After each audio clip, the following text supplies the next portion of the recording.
Are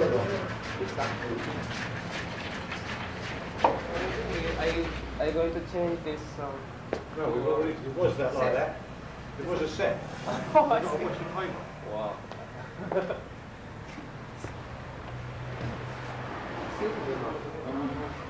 Where is the Mr. Senior? I would like You to want see a Mr. word Senior. with? Yes. As I say, if you go up the stairs Yes. here, turn right. His office is to the far end of the Oh, what is the room corridor, number? and the room number is 103. 103. Thank you very much. Could you take care of those equipment, please?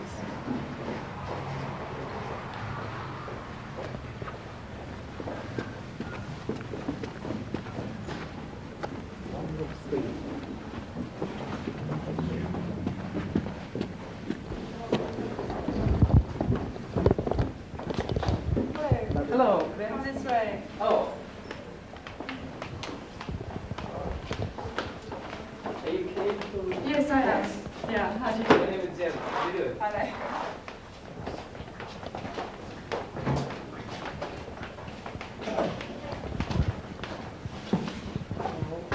Julian's end office. You know. Through there. Okay. Hello. Nice to meet you. Oh, you too. How are you? Nice to meet you. Please sit down. John. John. Brazil. Brazil. Okay? Here's what we've got to do with Brazil. We've got to produce a blood elevator trailer for Brazil. All right? Now, the words of the blood elevator trailer for Brazil. Like some coffee? Yes, please. I've got, Thank you. and there's only one tiny, fine. accent that they use in Brazil that you might not know. You know the C with a little tail on it, okay? And above an A, a little wave. No, not a horizontal, no, an actual curved wave. It's horizontal rather than vertical. Can you, that's above an A.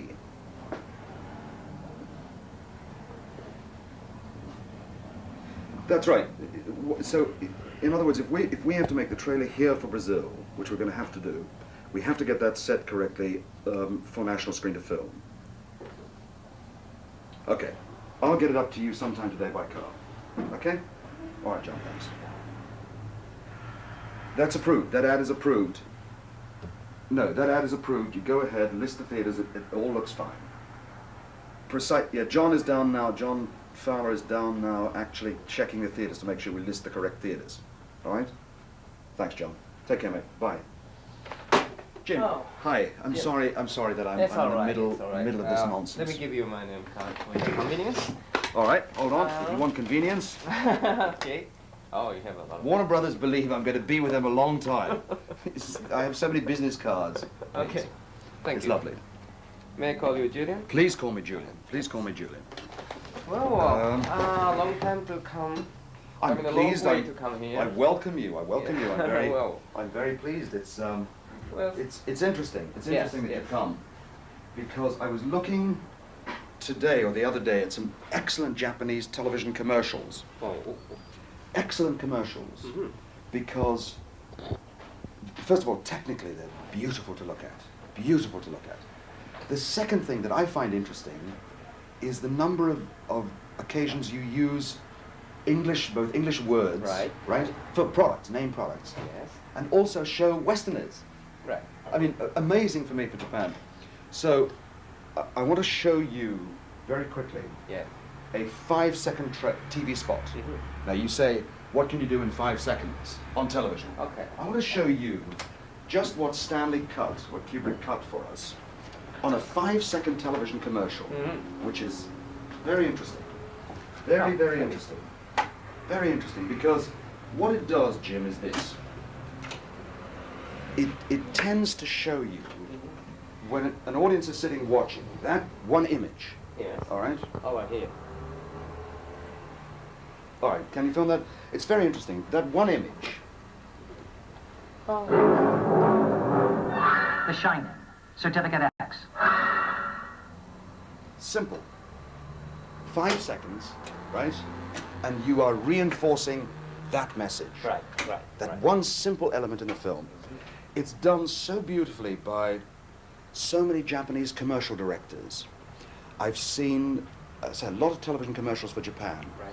There's a wonderful one that they do with children and sticking plaster. Do you know that there's a group of Japanese children swimming, some with here, some of them over there, and it's tiny children.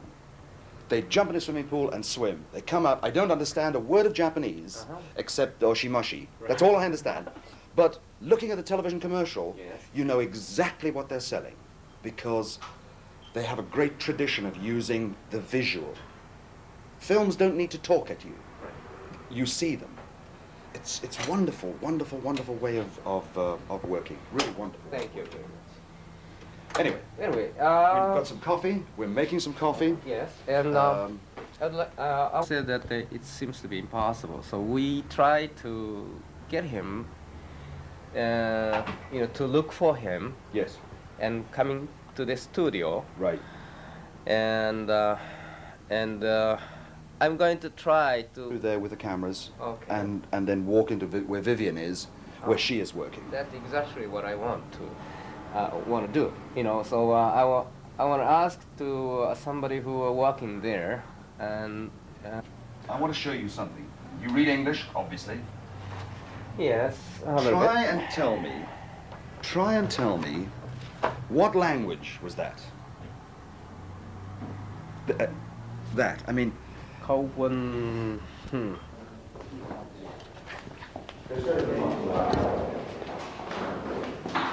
Are we going outside? yes. Okay. Yes. These, Jim, are just the offices for. Yeah. Steven Spielberg has an office down there. Gary Cans and Star Wars people, because Star Wars and Empire Strikes Back was made here. So they have their offices here. The stages, the shooting stages, are all set back to the dressing rooms and everything. So let's see if we can find Stanley there. I will check. Oh, this is the old studio for the. Oh yeah, this is that movie. Yeah, all there are 5, 6, 7, 8 stages now, all set aside for film. As I say, we had Spielberg here with the film he was making, and the new Star Wars, the next Star Wars comes back now in May. They come back again. Yeah. The people said that the glass. One glass in the door. Yeah. In the shining. That glass true. The real glass. Look, Is it? it was built, Jim. This was the stage where the whole of the Shining set was built. Yes. In this stage. In this stage. You can see it's a new building. That is because at the end of we were still 1 week from finishing shooting. Yes. It caught fire one night and burned down the whole place. Oh. But the whole thing was shot here on that stage. The big hall, the hotel, is a new film. I think it's Piers Haggard, an English director, is bringing a new film in here now. But it's a beautiful stage, beautiful, beautiful, beautiful stage, and it burnt to the ground. It literally caught fire one night and burnt to the ground. Right after you shoot. Well, there was still a week to go. They had to rebuild in small stages, small sections of the film. But what is interesting is that the huge halls, Stanley Kubrick has a theory. Yes. And it says like this. You don't need CinemaScope. You don't need the cast of thousands. If you have a good set designer and cameramen, camera crew that are good, Right. it seems to me that you can shoot straight 166 flat, not CinemaScope, not widescreen, just flat 35mm film. When you look at the Shining, you'll see that the whole hotel Yes. was built inside this one stage. Oh, it's all right. Everything was built inside this one stage. Oh. Now, when you see the film, you will see what I mean. And the exterior was built on the back. Oh. The snow, those huge piles of snow, is salt, industrial salt. So you can still do it. It's trickery and it's fooling. But sometimes I think directors get carried away about location shooting. Right. If we have something at the Niagara Falls, of course you must build you can't build the Niagara Falls, you must go there. Right. But if you'd taken this film to Colorado in the snow in winter to try and shoot this film, imagine the problems of taking a unit of 150 people up where there's 15 feet of snow. Right. The first day you walk across the snow, the footprints mean you cannot shoot there any longer, right? I mean, you know the problems. Any filmmaker understands that. Stanley decided to control things. You are able to control things within a studio set, within a set. I see. Well, when did you say this burned? Right after he took the whole film, so... No. He still had about 3 weeks' work with Shelley Duvall to shoot. When it caught fire in the middle of the night, what was dangerous was that Shelley Duvall and Jack Nicholson, their dressing rooms are just above here in a corridor in the same building. Yes. It caught fire mysteriously. Nobody knows why, nobody knows how. I believe that it was an electrical fault and, you know, the soundproofing in the studio, because same is true in Japan, of course, but in most countries now, so good are the microphones, so good is the sound equipment, that you shoot you shoot sync dialogue sound everywhere you go. Yes. Which means that when you're shooting sync sound in here, there are trucks passing, there are people passing. The soundproofing is material that can burn. And that's what I think happened, I think. But I'll tell you what do you do? We can move up to, that's right, this is the cutting room up there. And see, まだ突然簡単があるんですよね。さっき部屋の中に歩いてるからもう全く狂ってますから。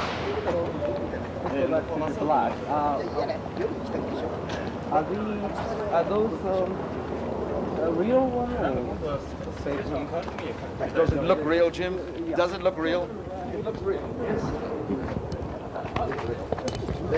There's one. That's a wonderful. It's one only in the film studio you have that. I mean, it's just so beautiful.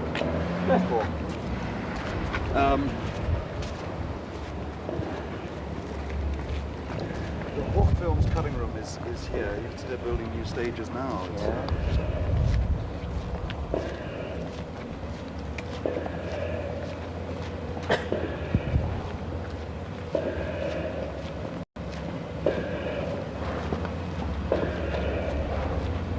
Do you people want to go up the stairs or in the elevator? There's an elevator which might be easier for them. It means everybody can come. You want to go up the stairs? Well, they don't have... Oh, okay. As you wish. これで大丈夫ですか？大丈夫。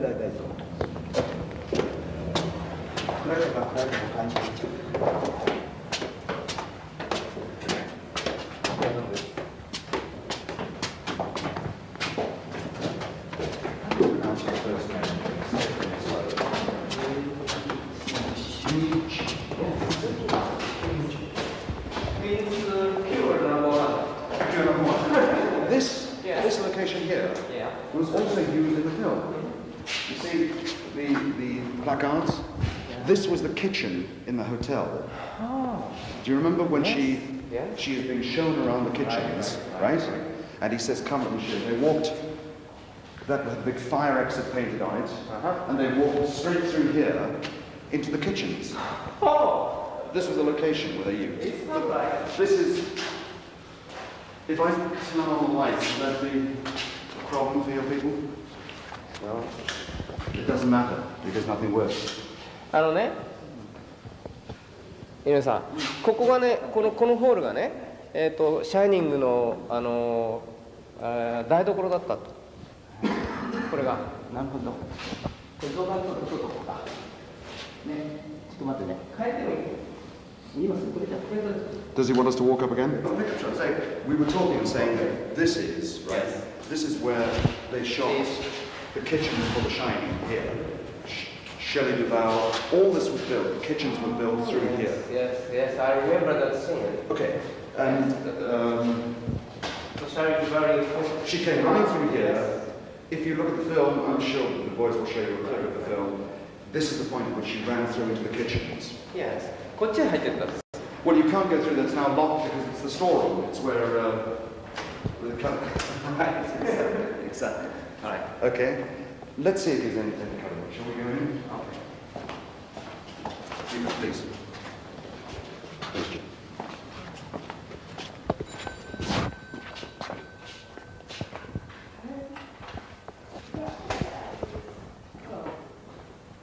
Hello, man. Harry. You don't worry.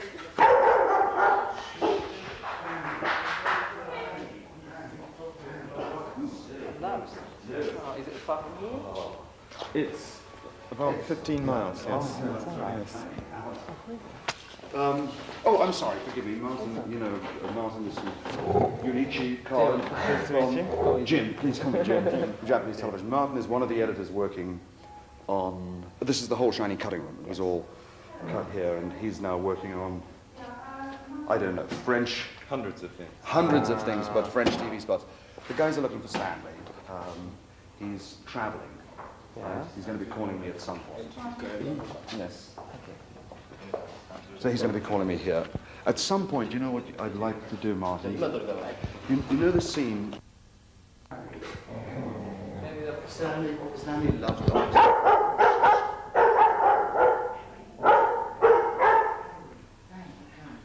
Okay. You want to walk in on your own? Yeah, I will do it. Okay. All right, let me just yell, Vivian! I just don't want the dogs. I don't want the dogs to attack you. Yeah. Because they'll come here. Come on. Just 1 second, Jim. Hold on 1 second. Okay. Come on. One.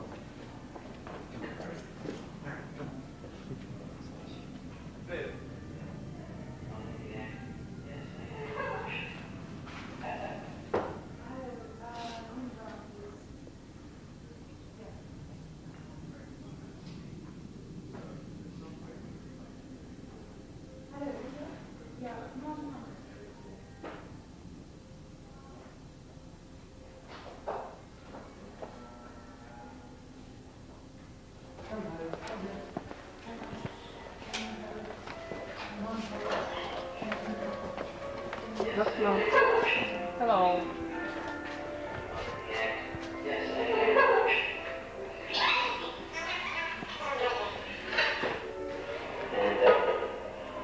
I was doing a movie, and Hello. yeah. My name is Vivian Kubrick. That's right. Nice to meet you. How My do you name is do? Junichi Yaoi. Came from Japan. Well, what are you doing now? Well, at the moment, Paris TV wants 4.5 minutes for the news, Oh, for I the news see. program. So I've I'm seen just that. taking sections because they just want sections from the documentary that don't appear in the I documentary. see. Yeah, I've seen that documentary, whole documentary, which you take. You have? Yes. Yeah. That is wonderful, you know. Thank Yeah, Thank excellent. you very much. Well, the thing that I'm just trying to Yes. do now is that it's very difficult to sort of, Mhm. choose anything interesting after you've sort of been through it a million times. I mean, in the documentary, these are all the shots that appear in the documentary. Yeah. And, when I chose them, it took me about 8 months to choose them. Mhm. I mean, I've taken them all down now because, I've been packing most of the things away. But all the footage which is, What is the original? 16 millimeter or 35? yeah, it's just 16. these are the interviews, but each 10-minute roll of film. Well, these are 20-minute rolls. I see. You just put in here. They were originally all up there, but we've taken them down. But I chose, there was masses of selections. These were all the shots. See? You see, look, I'll show you. Can you focus in this color? These are all the shots that I chose. Now each one of Yeah. these can be either 5 or, sort of, 30 seconds long. All the times are there. And what I did was that, let's say I decided through the millions of selections which I did, that these were the cards that I wanted to use. Each scene, has a title, That right? is Like very Danny convenient. moodying up, Right, right. getting ready for the... I see. And then I would go over here. Is there enough light? Yes. Is this the first time you took your documentary about Vivian Kubrick? Yeah, well, actually, it was the first film I've ever Oh, done. is that right? But you know, and what I do is that. It was very, very interesting. Right? Yeah. Don't mind. Well, what I used to do is that, let's say you would try and find an order for this Right. thing, right? Right, you get them all up here, Uh-huh. and then literally once you've got them all up on the wall, you just sort of, I mean, this was my basic idea, that I would just put it sort of randomly together, not necessarily like That most documentaries on Very films. good idea. Terrific. Yeah, because Yes. most documentaries on films are like an army of technicians come along Right. to Stanley Kubrick, and you know, they see him lighting here, and he's directing the actors, and you know, the audience Right. don't get a chance to really sort of make it up Right, for right, themselves. right. That's why my documentary has no commentary either. I mean, you just have to sort of infer from what you see. I see. Yeah, so, but that's basically how I did the sort of main I selection. see. And then what I used to do is then cut it on video. Most of the machines have been put away now because obviously I finished that stage a long time ago. But I used to cut it on video, and then so that you wouldn't mess up the film. Yes, Because, yes. you know, when you've got a lot of footage, you know, and it could be a million ways, you Right. know, if you don't sort of try at least a million ways before you actually get to the film ends up being single frames all the way Right. through, Yes, you know. you're right. It's getting very different. But at the moment, I'm just doing something that I find personally so boring that it's just out of the No. mindless. But Well, we would like to interview you, if you don't mind, in here. no. And can we set up the whole light here? Yeah, we could. I think I need to. I think we got more quartz light lights. here. I have quartz lights. Okay. In fact, if you want to see, I will now show you the Kubrick equipment room. Oh, okay. Okay, so you come through here. This actually, through here, Yes. was actually where we shot the film. This is Oh, I remember that. this is is the the larder storage door. door, Yeah, right? that's right. Yes. This is the larder. Uh-huh. And this is where, like I say, this is where Shelley picks up the knife. Oh, yes, Yeah, yes. because we shot most of the film in just what we could get of the studio, because you know there's very, very difficult to find any space in the studio. I Right, mean, the right. studio is not like, you know, in California. Yeah. So we just used every available space, and in fact, this whole room is the kitchen. And now this is the larder. Oh. このシーンがあるんですよね、井上さん。Okay. And Oh, this is actual storage. well, this is all our camera equipment. I see. And this is here I'll show you.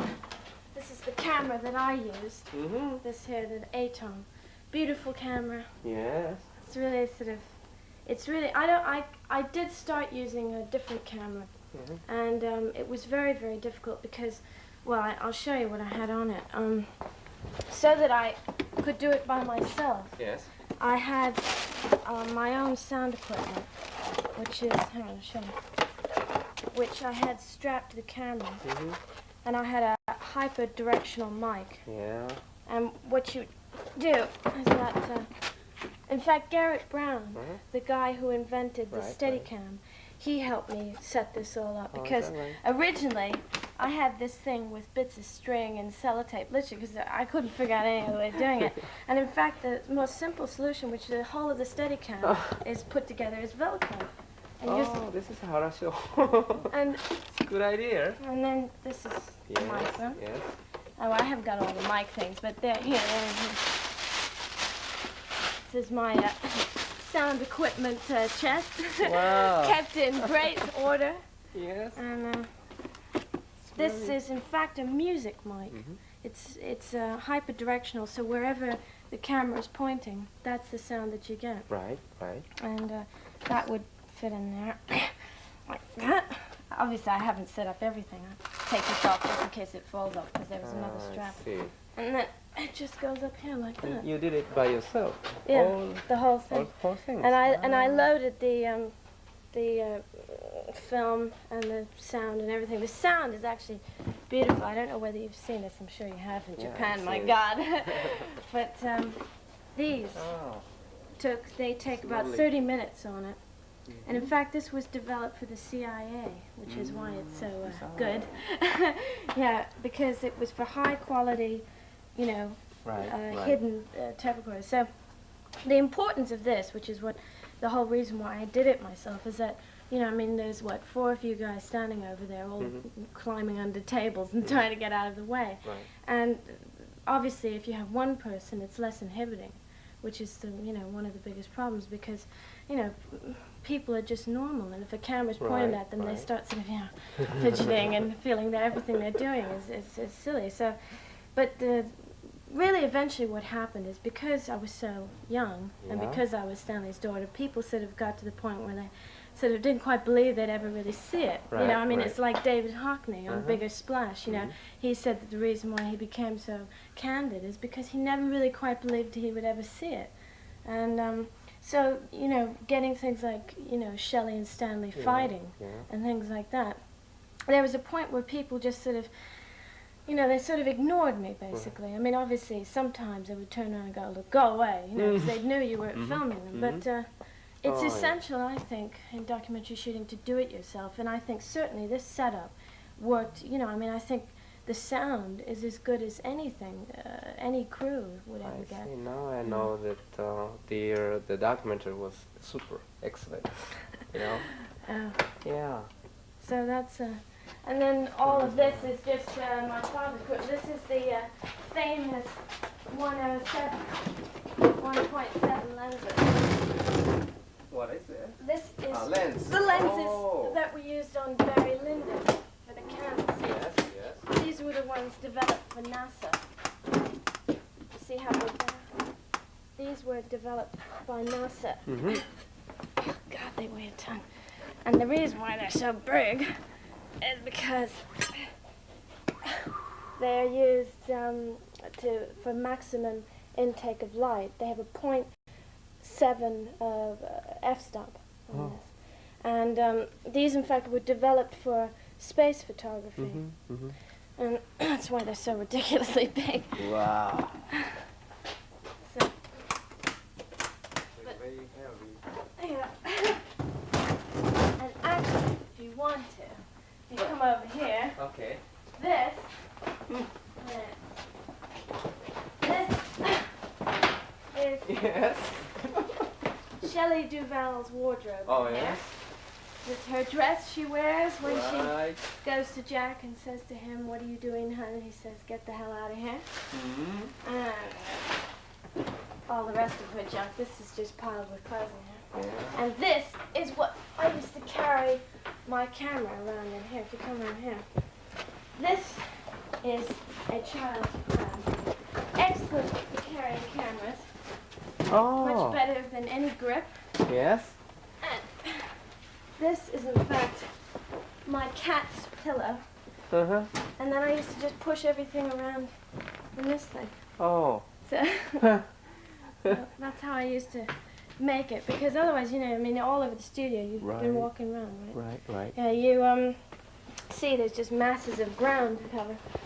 But anyway, so I'll leave that. Put that Very one in. interesting. You can also show something else if you want. Yeah. Um, in here Yes. is all the, in here is all the literature on all his films. Mm-hmm. There's the old programs to Barry Lyndon, Yes. you know, Right. all these things. There's photographs by the million. I mean, I don't know. There's original artwork. There's all sorts of things here, but best of all, sorry, you didn't make it down the road. Barry Lyndon. Yeah. And And here, this is the fake. wow. The beautiful costumes Beautiful. in Barry Lyndon. Barry They're all, Lyndon. they're all just sitting in a pile. This is Maurice's Yes. morning gown. Oh, beautiful. That's These okay. were all made by Milena and Ulla Britt. Mm-hmm. They all made all these. But you know, the things that's so sad is that you make all these things for films, and then they end up in, you know, crappy trunks. Right. You know, I mean, this took somebody a long time to make it. But there's no, I mean, this like, you know, we made 30 doors for Jack to axe through. So, you know, I see. everything eventually. But there's all the, let's say, all the sort of, well, like the clapperboard, lampshades and junk. This actually, I don't know, have you seen the film? Yes, yes. These originally, all these, this is a prime example of when you make things and they never come through. There was like months spent on these things to be made for the ballroom sequence, and then Stanley decided that they should all just be plain people and not sort of have mass all over you. But there's just, masses and masses and masses of things. Here is, these are 2001. 2001. Oh. These are all the color plates. What's this? This is, well, you can't possibly see it, but this is one of the plates they use for the back projection for all the ape scenes. And, oh, well, I mean, there's just millions of them in here. Can you see? Yeah. But I mean, like, these are all the millions of back projection things. Yes. And, yeah, these are all the African landscapes. And then, yeah. And then these are, but you see, the thing is that most of the things, like, oh no, that's just junk.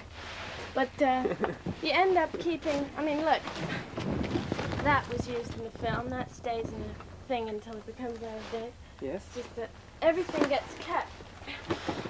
And so, in fact, all of this is totally useless, but we keep it anyway, for some reason. Oop, watch it, you're gonna... Very interesting. Very interesting. And believe it or not, this is Barry Lyndon radio spots here. Oh. And this is the way they get kept, you see.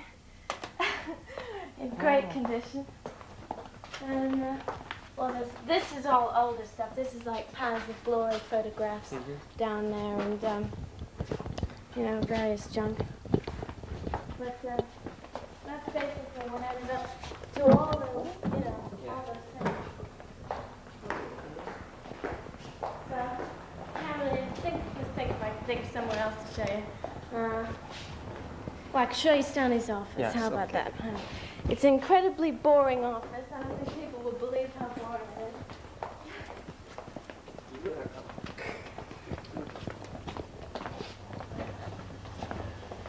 So I'll tell you what I'll do, Stan. Oh, this is the normal shop. This is Stanley's office. And, as you can see, it's pretty disorderly. Let's see. I don't think there's anything particular. Yeah. Nothing at all. No. These are all his notes for the laboratories. That's, in fact, I think where he is today, because he's doing all the Spanish and South American prints and dubbing and everything. And then he just keeps them in here. And then this is the poor man's filing system, which is locked. But he has just back, well, you see, he just has so much paperwork. This junk. Then he has obviously all the things that get written about the film. There's just, I mean, it's quite haphazard. I mean, you don't always sort of end up finding the things that get printed about the film. But that's article. I think this is Belgium or something. Do you have father's good picture? Good picture, Stanley? Well, that was the one thing that was always lacking on the film. I mean, eventually we chose some, but they're not really. These are from the film, These are not, think. In fact, a lot of the stills, because, it's very difficult, because what eventually happens is it comes down to inefficiency. Right. It was sort of forgotten to take photographs.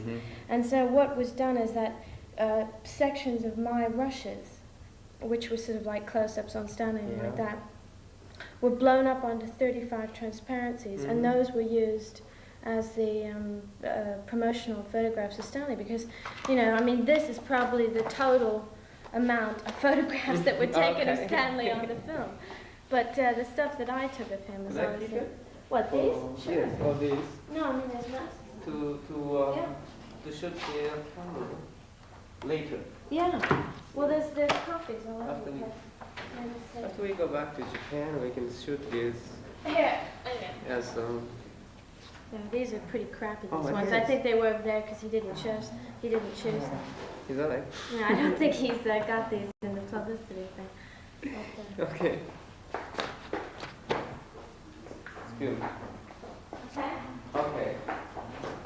時間も Okay.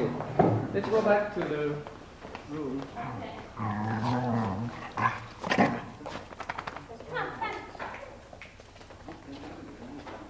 45分ですね。マイク向こうだよね。マイク取ってこなきゃダメだよ。何人もだ。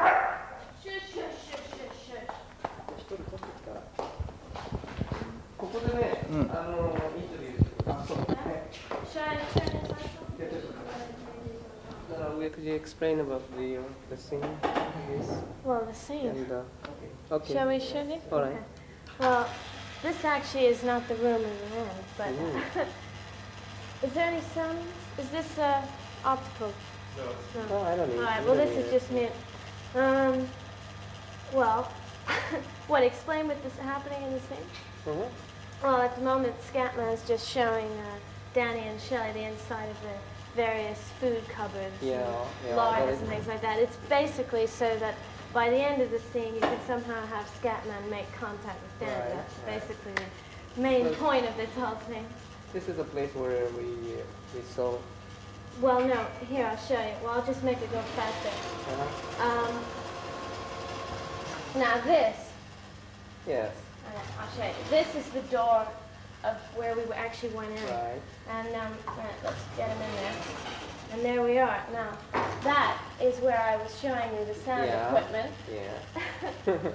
And actually, this room, all of these rooms, the room we're standing in, have all been various stages of the film. I mean, in here, this was the art department. Yeah. And this was one of the offices in the art department.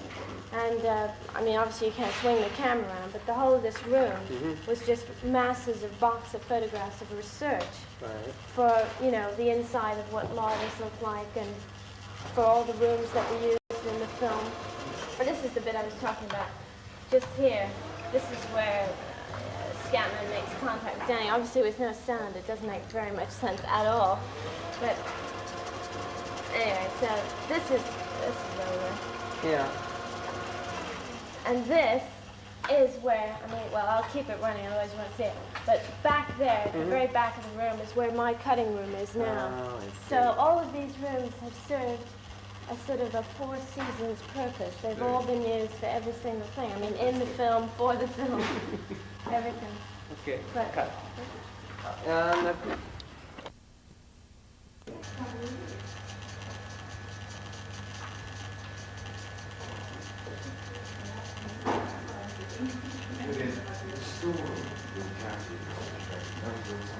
この柱がね、さっきあった柱なんですね。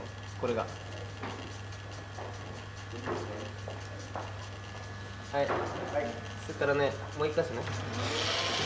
あ、これだこれだ。これね、これはどこだっけ。ちょっと待って。いいですか？はい。回ってる？回ってるよ。はい。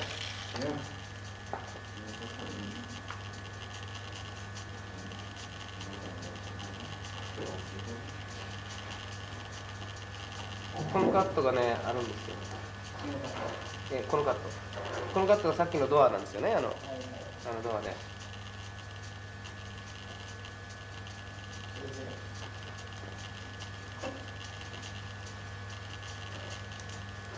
これフレーム入れたりなんて。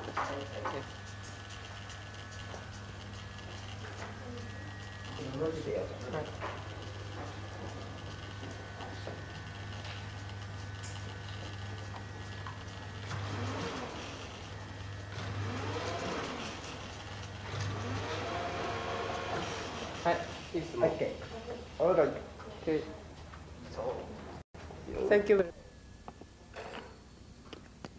Hello. Yes, I certainly shall. Hello? Hi. Stanley? Yes. Been looking for you. Can you talk now? Do you have a moment? Well, now is the time, yes. Now's the time. Hold on a second. Let me pass you on to Mr. Yaoi, the producer, who's standing with me now. Is he ready now? Yes, he's ready. Just 1 second. Hello, Mr. Kubrick. How do you do? How do you do, sir? My name is Junichi Yaoi. How do you do? Can I ask you some questions? Yes, of course. Please. Well, why did you choose a horror story to your newest movie?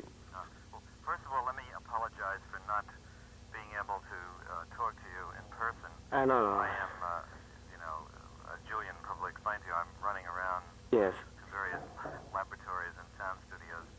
And Yes. I'm actually calling it out from a telephone booth. Yes, we understand your situation. Yes. Why did I choose a horror story?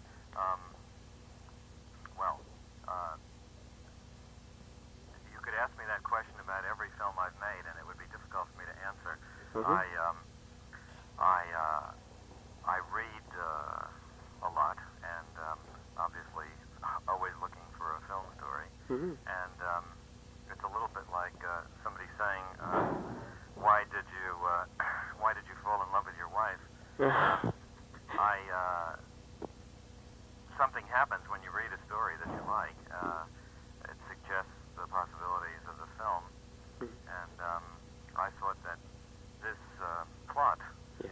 was one of the cleverest of its genre, and one of the most interesting. And when I read it, I just wanted to make film of it. I see. What do you think of supernatural power? You mean, what do I really think of it? Yes. Well, I don't know. I think that there have been so many interesting stories and reports of people who have had occult experiences. It's a little bit like when there was a famous astronomer who was talking about life in the universe, in other worlds in the universe, and he said, sometimes I think there is, and sometimes I think there isn't. He said, in either case, I find the idea quite staggering, and I think that I would be surprised in a way if there was, and I would be surprised if there wasn't. Well, do you have such kind of ability in supernatural power? Say that again? Do you have the supernatural power ability of supernatural power No, I wish by I yourself? did. People said that you must have predicting the future and reading the minds of actors and getting image from another dimension. Well, I wish I could say that I did have supernatural power. No, I think I just try to do the best that I can and hope that people like it. Yeah. Well, what do you think of UFO, which is flying saucer? Yeah. People said. Do you think the alien people from another planet visiting our Earth? Well, I've never really made up my mind. Again, it belongs to that category of stories that it's almost impossible to believe, and yet at the same time, some of the sightings are so extraordinary, and the people who have seen them seem so respectable and beyond, any suspicion that, one can only say that I would, I don't know. Yeah. I would like to believe it. Well, Japanese people love your films, especially Space Travel 2001. Yeah. And but people are wondering that what is the meaning of last scene? The old man were lying on a bed and in a very old style house. Yeah. And could you give us an answer? I've tried to avoid doing this ever since the picture came out, because when you just say the ideas, they sound foolish, whereas if they're dramatized, one feels it. But I'll try. I mean, the idea was supposed to be that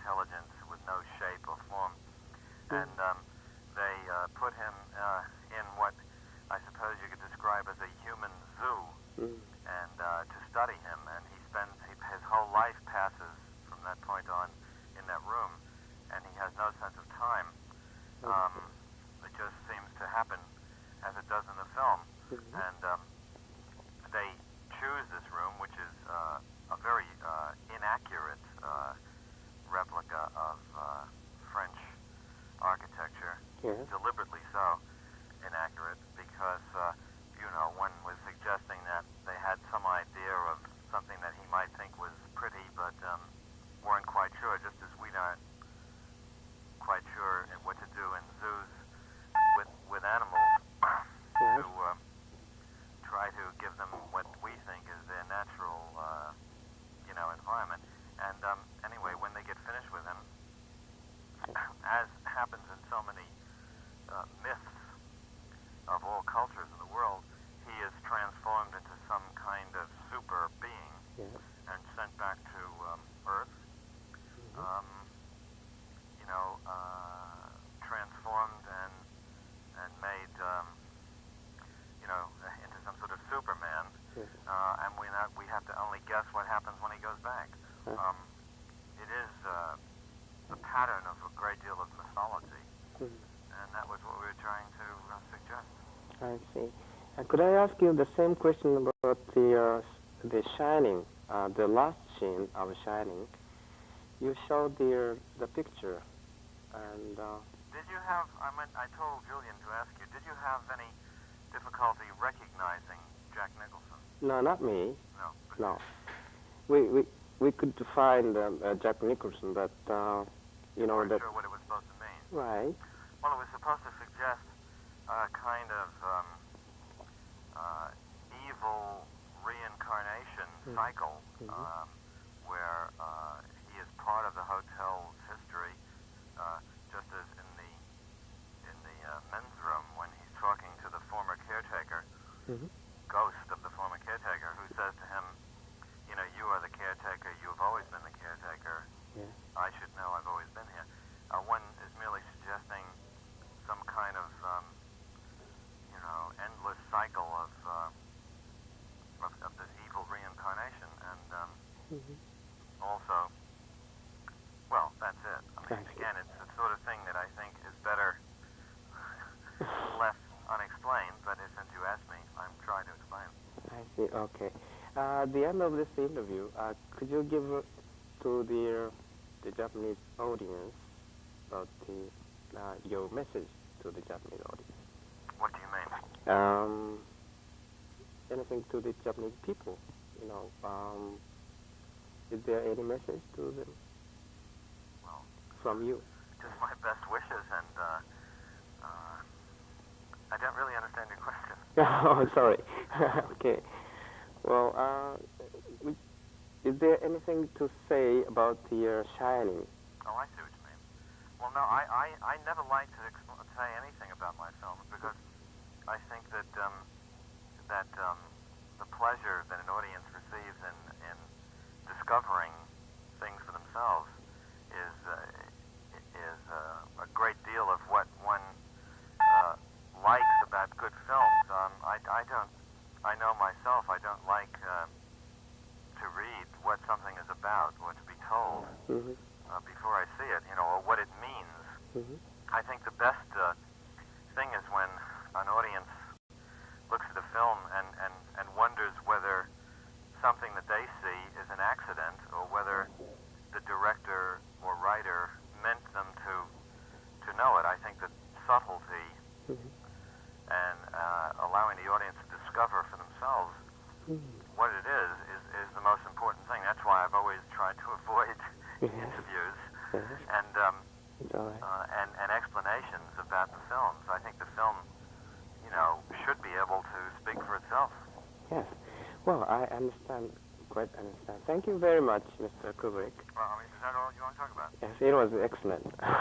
Thank you very much. Again, I apologize for not being there. I hope my daughter is helping you. Yes, yes. She is very good help. Well, thank you very much again. Thank you. Thank you, sir. Bye-bye.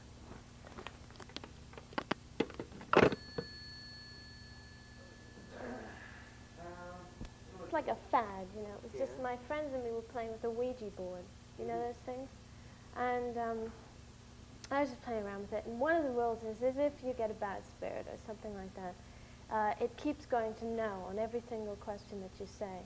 And I thought, oh, God, So I was just being silly, and there's this sort of little ritual you do where you take the glass and you pick it up and you sort of start doing that. And I was a bit scared. I don't know why, but anyway, and I picked it up, and it literally, and I'm not lying or anything like this. I'm sure this sounds utterly fantastic, but the glass just went like that. Wow. It just sort of exploded, and it just went like that, and just fell on the Ouija board, just in hundreds of pieces. And I was just, even the base of the glass had broken. Now, I think that a lot of cases, it's the power from you that makes those things happen. You know, where you start sort of, you know, just the fact that one can feel, you know, if somebody did that, you can feel it. You know, you can feel the energy coming from it. And probably, I should imagine, a lot of that has to do with the fact that one does get out a lot of energy. Right. And you're so hyped up because you're a little scared that it just, you know, the collection of energy that's flying around. It often happens. Yeah. Yeah. I know the same case, a lot of the same case. And what else did you experience for you? Well, I mean, the thing is that when you're a child, you get yourself so hyped up anyway, because I mean, I was always very frightened, because my parents used to go to parties when we lived in New York, and in New York, you know, the TV goes on until God knows what else. And I was about, I don't know, 6 or 7 years old, and we had this big house in Long Island, and I used to just watch horror films all night. So, you know, I completely freaked myself out because I was so terrified. But, you know, there were times like that where I really, I mean, like, I'm sure a lot of people have always felt that maybe something was holding them or touching them or being near them and things like that when I was a child. But I think that so much of that is because one does scare oneself so terribly when one's a child that you just think all sorts of things. But I've often had, in fact, the man who put on my television program in England, I'd met him at a dinner party 2 months before, and I just sort of, you know, talked to him, you know, nothing in particular. And it didn't really register. And he said, oh, well, when you finish your documentary, ring me up at home or whatever, and I'll, you know, I'll look at it and see what's it. So, fine. And I'm sitting there 2 months later in my office where, you know, in this house where Stanley was cutting everything, not here, somewhere else. And I was, you know, watching my rushes on video, and all of a sudden I was completely sort of struck by this feeling that this man, Alan Yentob, was going to ring me and ask me out to dinner, which is utterly fantastic, because I'd met him once and I hadn't seen him in 2 months. And it just kept going, and I kept thinking, Christ, what am I thinking this for? And I was trying to concentrate. And all of a sudden the phone rings, and I suddenly sort of, it's even stronger that I felt this. And then I went to pick up the phone. He said, hello, it's Alan Yentob. And I said, oh, God, Alan Yentob. Oh, you know, and I said, excuse me, you don't understand. It's just that I knew you were going to phone, you see. And, you know, and I got very hysterical. I was terribly embarrassed because I thought, oh, my God, you know, he's going to think I'm a jerk. You know, I pick up the phone and scream. And then he said, oh, would you like to go out to dinner? And then I just completely thought, this is utterly fantastic. In fact, I can prove it to you. It's in my, if you pass it out, look, I'll show you. Okay. Look, this is my diary, you see. Oh, and on January, here it is. Oh. See? Almost had a heart attack, was thinking Alan Yentob gonna phone, scream, eek. See? So, but the things like that I find is what happened. But I've never, I wish I could, but I've never seen it. Have you experienced it, the poltergeist? You know what it is? Oh yeah, when it moves things around, right. And, you know, well, moving around. I've never actually experienced that at all. I mean, the only thing that I really believe is that I know that people have seen ghosts. I know that friends of mine have said they've seen ghosts. I've known that they've said they've heard things, that they've felt very strange and everything. But I think that a lot of these experiences are suggestive. You start thinking about it. You start getting frightened. And then because, I mean, there's now a lot of discussion on, for instance, schizophrenia and manic depression, where in fact it's chemicals in your brain that induce certain characteristics. And I'm sure that if one's hyped up enough and scared enough, you can produce enough adrenaline and whatever else you may have in your mind to induce you to see things, to be so scared that you actually do see things. But in terms of actually very strange things, where like there's writing on the wall and God knows what else, I've no explanation for it, and I don't dismiss it, because it could be true, but then again it probably isn't true, because there's a lot of weirdos. In fact, on Barry Lyndon, I never met so many weirdos in my entire life. In Ireland, most of the aristocrats that live there, I mean, with all due respect, they're a little sort of crazy. And one place we went to where we shot a scene, it was called Huntington Hall. And they were all spiritualists there. And I had the most bizarre conversations where they say, oh no, we have ghosts, spirits come here all the time, and we speak to them and talk to them. I mean, obviously people do believe it, but I mean, I suppose I would believe it if I really saw something, but I haven't, so. Okay, let's start let's start your interview. Vivian, how old are you? Well, now I'm 20. Yeah. Are you there? Do you have any brothers and sisters? Yes, I have 2 sisters. They're both Younger? older than I am. No, both older. Oh, One's 21 and the other one's 26. And the one that's 21 is going to Royal College of Music, and she's studying opera. And my other sister, Catherine, she's in fact just down the studio. She's working on the Muppets. She does art direction. So that's what she's doing. And you are doing the editing the film. Well, I shot the film and then I edited. Well, I finished the editing, obviously, because you've seen it. But I mean, the things that I've got left now are just sort of tidying up things, like making shorts for Paris News, like when you came in. That's what I was Are you doing. going to be the movie director? I want to. I mean, I really do want to. I think that obviously it's very suspect if children of movie makers want to be movie makers. I mean, it's a bit sort of, oh, God. But, I mean, the thing about, if you look at all people who are very successful, like, you know, pop stars, they all end up wanting to make films. I mean, George Harrison is producing films. Barbra Streisand obviously got into films, and she's now directing one. And, you know, there's something about films which is in no other art form, in that in order to make a film, you have to go through almost every process that is artistic.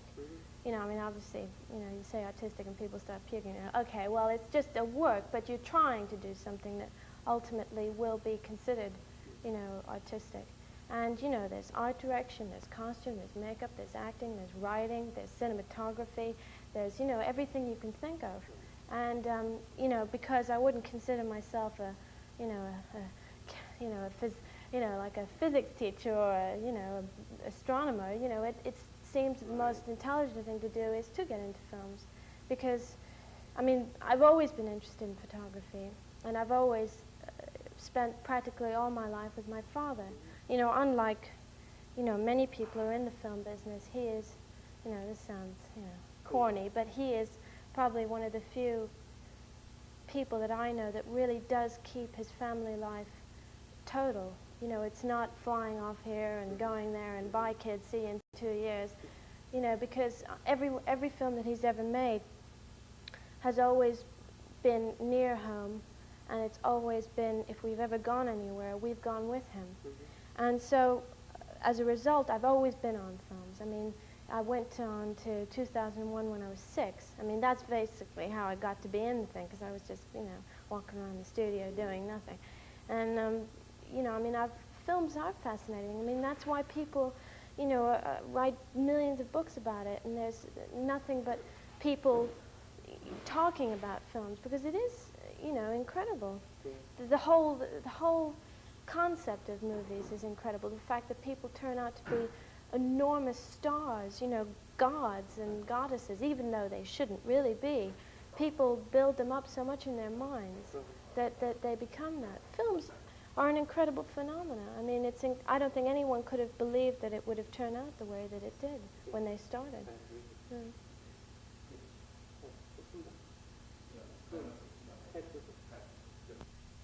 Mr. Kubrick.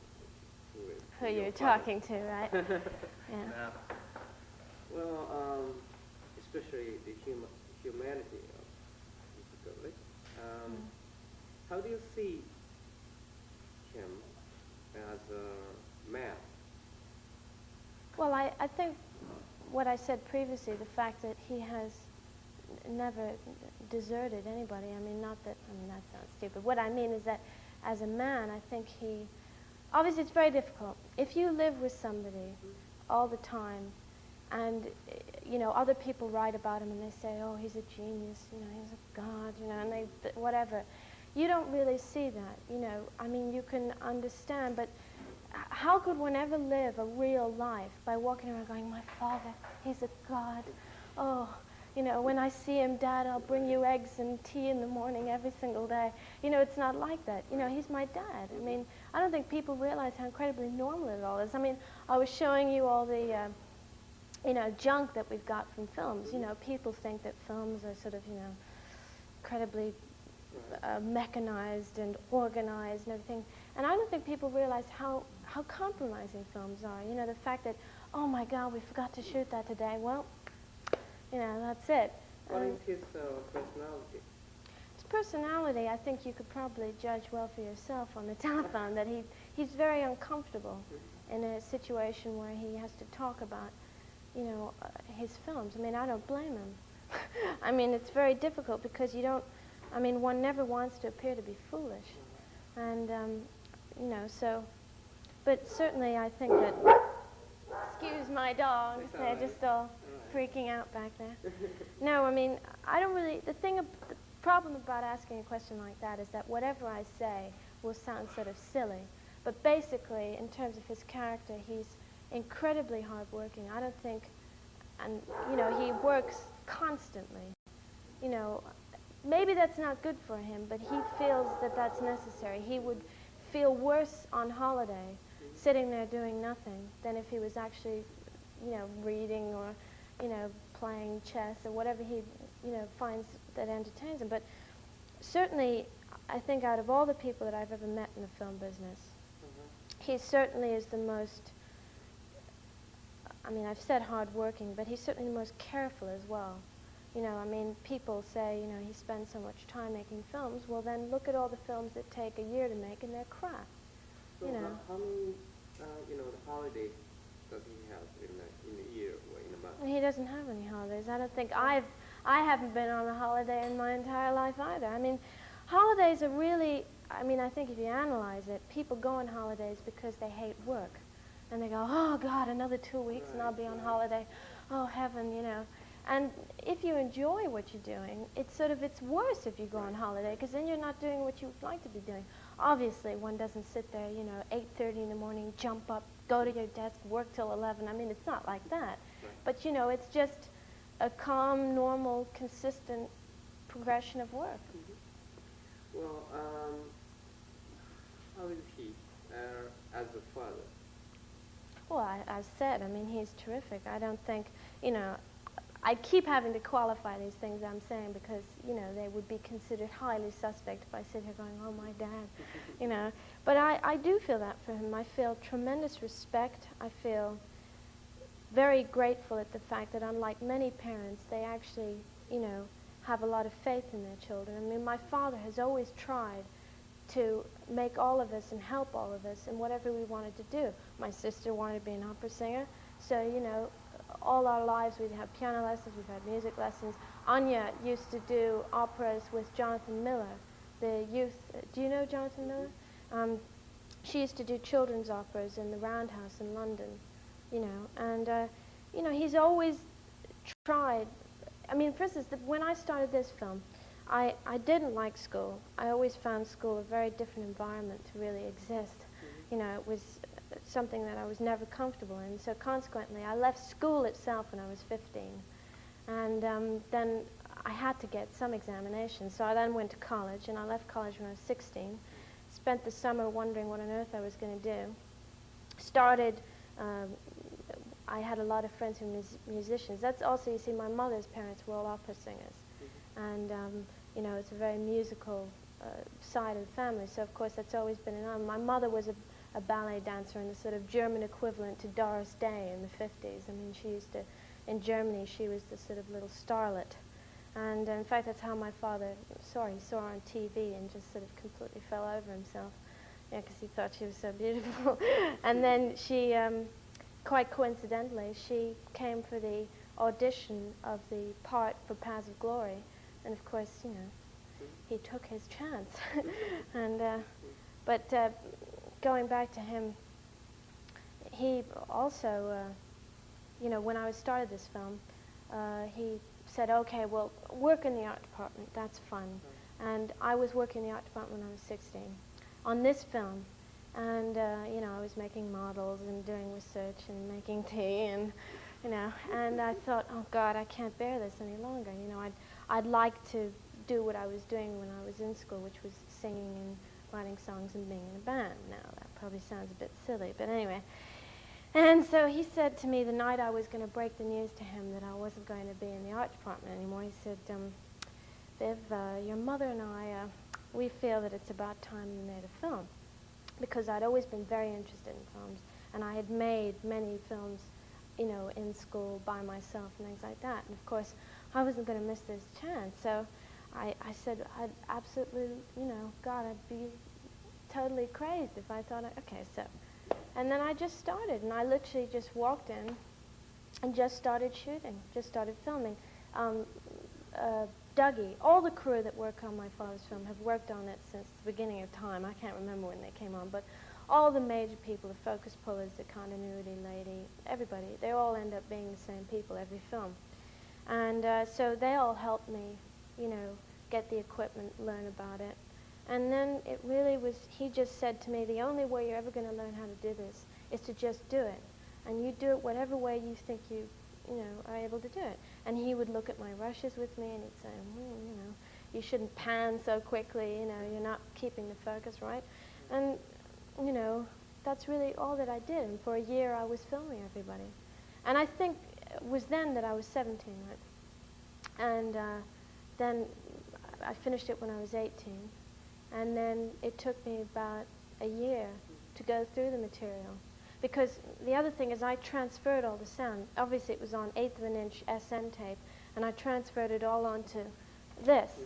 And I had to do it myself, because obviously people said things that you wouldn't ever want anyone to hear, And so I transferred the whole thing myself, which took me about 2 months, because it's like, just millions of feet. And then it was all transferred onto video. And I watched it on video for about 6 months, just going through it, making millions of notes. These aren't actually the books, but they're somewhere back there.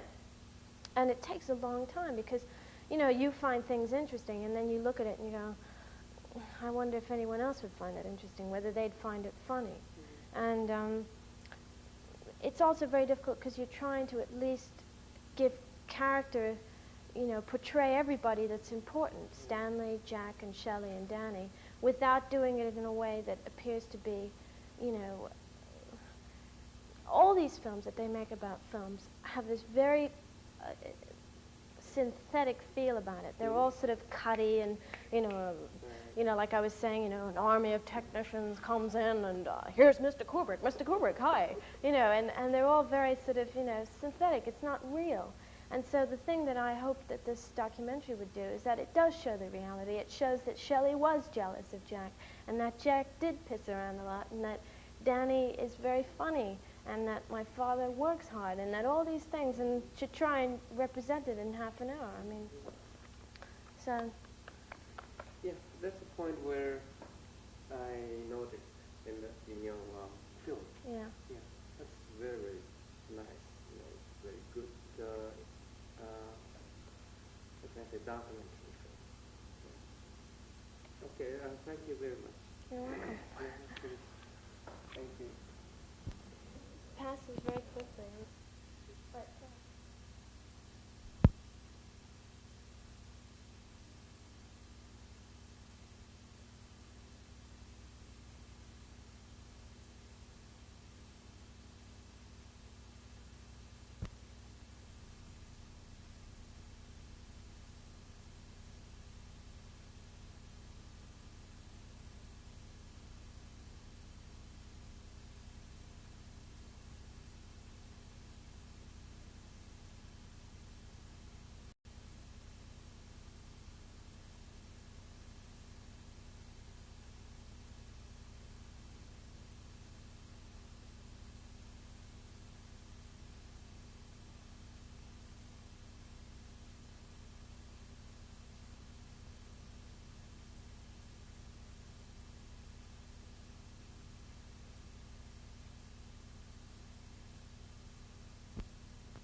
Yes, here we are. Get the axe out there. Look.